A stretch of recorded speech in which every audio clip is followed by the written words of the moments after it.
Do you know the four questions that every successful pitch answers? How about the simple technique you can use to identify the motivations and values behind the audience you're pitching? No? That's cool. I didn't know them either. I was an advertising creative director and I was selling video concepts that were as short as a few seconds to ideas that were feature length. But it didn't matter because I had no system, no understanding of how to talk about this stuff. And so they almost all died.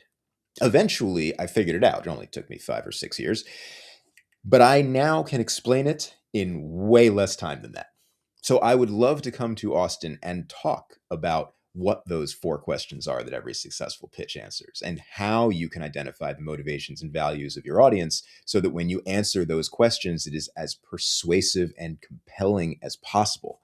But more than that, I want to work on these techniques with you in a workshop so that you don't just hear me spout some cool theory. You get to actually pressure test and explore the frameworks that I'm talking about. I want you to be able to walk out of our time together and instantly be able to apply it to any projects that you have in the works right now.